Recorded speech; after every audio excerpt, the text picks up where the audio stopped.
ইরানের শাসক পরিবর্তনের লক্ষ্য নিয়ে ২৮ ফেব্রুয়ারি ইরানে ইসরায়েল যুক্তরাষ্ট্রের যৌথ হামলা শুরু হয়েছিল এমন আলোচনা রয়েছে।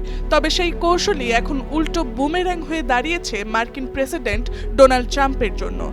তার ক্ষমতার অবস্থান কতটা স্থিতিশীল থাকবে তা নিয়েই এখন প্রশ্ন উঠছে। একই সাথে বিভিন্ন মহল থেকে তার অভিশংসনের দাবিও জোরালো হচ্ছে। যুদ্ধ দীর্ঘায়িত হওয়ায় ইসলামিক বিশ্বের কিছু দেশ থেকে শুরু করে ইউরোপের বিভিন্ন দেশেও তীব্র অসন্তোষ তৈরি হয়েছে। এমনকি নিজ দেশেও জনপ্রিয়তা কমে যাওয়ায় স্পষ্টত চাপের মুখে আছেন মিস্টার ট্রাম্প। এই প্রেক্ষাপটে মার্কিন কংগ্রেসওম্যান আলেকজান্দ্রিয়া ওয়াকাসিও-কর্টেজ আবারও ট্রাম্পের অভিশংসনের দাবি তুলেছেন। তার বক্তব্য, ইরানের সাথে সাময়িক যুদ্ধবিরতির ঘোষণা বাস্তবে কোনো পরিবর্তন আনেনি। ডেডলাইনের শেষ মুহূর্তে ট্রাম্প সামাজিক যোগাযোগ মাধ্যমে লিখেছিলেন, একটি সভ্যতা আজ পৃথিবীর মুখ থেকে চিরতরে মুছে যাবে, যা বিশ্বজুড়ে তীব্র সমালোচনার জন্ম দেয়। তবে এর আগেই যুক্তরাষ্ট্রের ভেতরে ট্রাম্পের জনপ্রিয়তায় বড় ধাক্কা লাগে।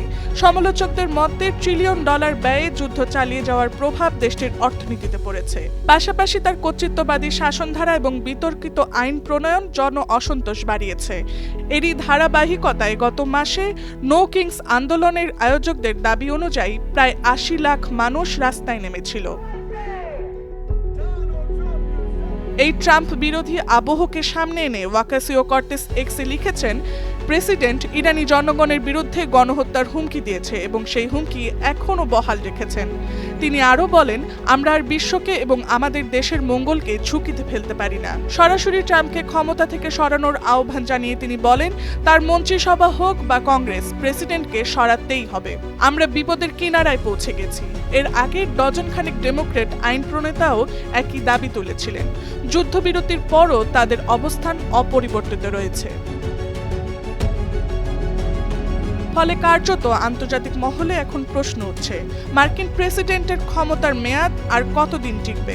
অনেক বিশ্লেষকের মতে তার রাজনৈতিক অবস্থান ক্রমেই দুর্বল হয়ে পড়ছে এবং ক্ষমতা হারানোর ঝুঁকি এখন আর কেবল সম্ভাবনা নয়, বরং সময়ের অপেক্ষা। তাসনিভা সঞ্জিদা, টাইমস টুডে।